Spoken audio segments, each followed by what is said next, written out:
अब छाती से लेकर और जंघा तक यहां जितने भी रोग आप जानते हैं वो सब पित्त के रोग। गैस बनना, एसिडिटी होना, हाइपर एसिडिटी होना, अल्सर होना, पेप्टिक अल्सर होना, खाते समय मुंह में पानी आना या मुंह का पानी बिल्कुल सूख जाना, बार बार डकार आना, खट्टी डकारें आना, हिचकियां आना, ये सब पित्त की समस्याएं हैं, पित्त के रोग। और इनकी संख्या 40 है। ये छाती से लेकर जंघा के बीच वाले इलाके के रोग हैं सब पित्त के। किडनी खराब होना, लीवर खराब होना, किडनी में स्टोन होना, लीवर में सूजन होना, ये सब पित्त की समस्याएं हैं। और खराब रोगों के नाम बताऊं, जॉन्डिस होना, पीलिया होना, हेपेटाइटिस होना, ये सब पित्त के रोग हैं, पित्त की समस्याएं। कई तरह के बुखार, पित्त की समस्याएं। अब आपको जिंदगी भर एक ही चीज ध्यान रखनी है कि वात पित्त कफ तीनों संतुलित रहें आपके, तो आप रोगी नहीं हो सकते। तो आपको करना क्या है? वात पित्त कफ तीनों को संतुलन रखने के लिए महर्षि वाग्भट के कुछ सूत्र याद रखने और याद रख के उनको जीवन में पालन करना है। पहला सूत्र है उनका, खाना खाने के बाद कभी भी पानी नहीं पीना। ये पहला सूत्र। खाना खाने के बाद कभी भी पानी नहीं पीना।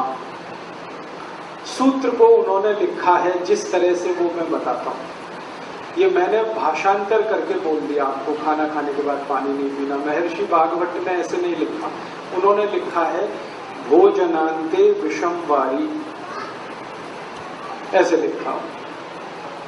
भोजनांते माने भोजन अंते, भोजन अंते माने भोजन के अंत में, विषम, विषम माने विष के जैसा, वारी, वारी माने पानी, भोजन के अंत में पानी विष के जैसा है, ये है सूत्र। मतलब भोजन के अंत में पानी ना पिए। मैंने सरल कर दिया उसको। अब क्यों ना पिए?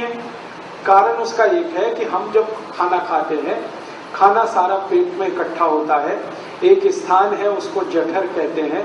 जठर स्थान पे खाना जब आता है तो अपन अपने आप अग्नि जलती है, उसको जठर अग्नि कहते हैं। खाना खाते ही पेट में अग्नि है, वो जठर अग्नि है। अग्नि जलती है तो खाना पचता है, अग्नि नहीं जलती तो खाना नहीं पचता। तो आपने खाना खा लिया, पेट में अग्नि जली, अग्नि ने जैसे ही जलना शुरू किया आपने पानी पी लिया और खूब ठंडा पानी पी लिया, चिल्ड वाटर, फ्रिज से निकाल के बोतल गटक ली। अब क्या होगा?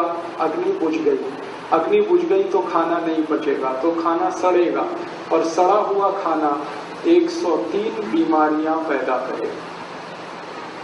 सबसे ज्यादा बीमारियां इसी में आती हैं। इसलिए वाग्भट जी ने पहला सूत्र ये लिखा, भोजनांते विषम वारी, खाने के बाद पानी नहीं पीना। दूसरा नियम है, पानी जब भी पिए घूंट भर के पिए, सिप करके पिए। जैसे चाय पीते हैं, जैसे कॉफी पीते हैं, गर्म दूध पीते हैं, ऐसे पानी पिए। ऐसे कभी भी पानी ना पिए, गिलास लगाया और लगातार पिया, ये गलत तरीका है। पानी पीने का तरीका है, एक घूंट पिया, थोड़ी देर रुके, एक घूंट पिया, फिर रुके, फिर पिया, फिर रुके, फिर ऐसे पानी पिए। इसका क्या लाभ है? मुंह में आप जानते हैं लार बनती है। ये लार जो है ना पेट के तेजाब को शांत रखती है। पेट का जो तेजाब है ना वो एसिडिक है विज्ञान की भाषा, और मुंह की लार जो है वो एल्कलाइन है, क्षारीय है। तो ये क्षार है, यहाँ अम्ल है, अम्ल और क्षार मिले तो एक दूसरे को न्यूट्रल करते हैं। तो मुंह की लार बार बार पेट में जाए ताकि पेट का तेजाब शांत रहे, इसके लिए कहा गया घूंट घूंट पानी पिए, थोड़ा थोड़ा करके पानी पिए। ठीक है। आयुर्वेद में कहा जाता है कि जिनके पेट का अम्ल शांत रहता है, तेजाब शांत रहती है, उनको जिंदगी में रोग नहीं आते कभी। अम्लता अगर आपकी शांत है, एसिडिटी, कोई रोग आने की संभावना नहीं। दुनिया के सारे खराब रोग जैसे कैंसर, जैसे डायबिटीज, जैसे ब्लड प्रेशर बहुत तेज होकर हार्ट अटैक आना, ब्लड प्रेशर बहुत ज्यादा बढ़कर ब्रेन हेमरेज हो जाना, ब्लड प्रेशर बहुत ज्यादा बढ़कर पैरालिसिस हो जाना, ये सब खराब बीमारियां एसिडिटी से शुरू होती हैं। जब रक्त में एसिडिटी बढ़ती है तब ये बीमारियां अपने चरम पर पहुंचती हैं। लेकिन रक्त में एसिडिटी बढ़ती कहां से है? वो पेट से बढ़ती है। पेट में एसिडिटी कब बढ़ेगी? जब आप घूट घूट पानी नहीं पिएंगे तो लार बार बार अंदर नहीं जाएगी तो समस्या आएगी। इसलिए आयुर्वेद में कहा गया पानी घूट घूट पिए। तीसरा नियम है सवेरे सोकर उठें, सबसे पहले पानी पिए।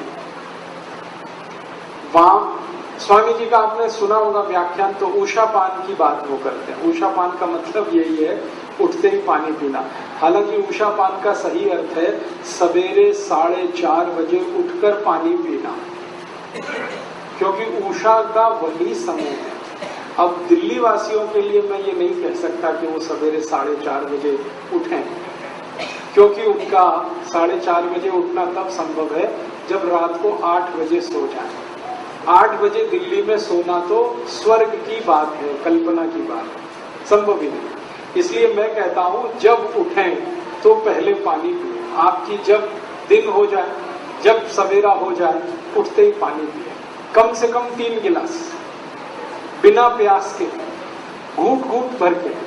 कोई कहेगा हमें प्यास नहीं लगती, तो भी पीना ही है, ये घूट घूट भर के। इस पानी का फायदा, सबसे बड़ा फायदा इसका ये है, रात को आप सो गए, सोने के बाद मुंह में लार बनी, वो जमा है, घूट घूट पानी पी लेंगे, सब लार नीचे चलेंगे। दूसरा फायदा, उठते ही आप पानी पिएंगे तो पानी सारा बड़ी आंत में जाएगा। बड़ी आंत में मल फंसा रहता है, लार्ज इंटेस्टाइन में, तो मल को बाहर निकालेगा। जैसे ही पानी मल को निकालना शुरू करेगा, प्रेशर एकदम बनेगा आपको, आप तुरंत टॉयलेट में जाएंगे और 5 मिनट में फ्रेश होकर वापस आएंगे।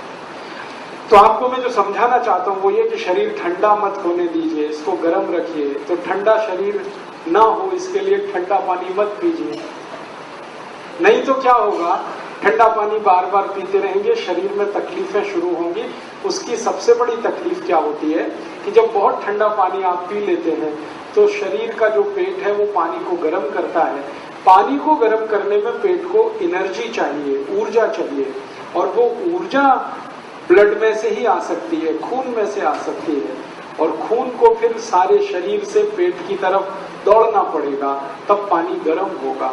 शरीर का सारा खून पेट में जाने लगे तो बाकी अंगों को खून की कमी पड़ जाएगी, और वो खून की कमी हमेशा के लिए कोई डैमेज कर जाएगी। इसलिए आयुर्वेद कहता है कभी भी ठंडा पानी गलती से भी ना पिए। ठीक है।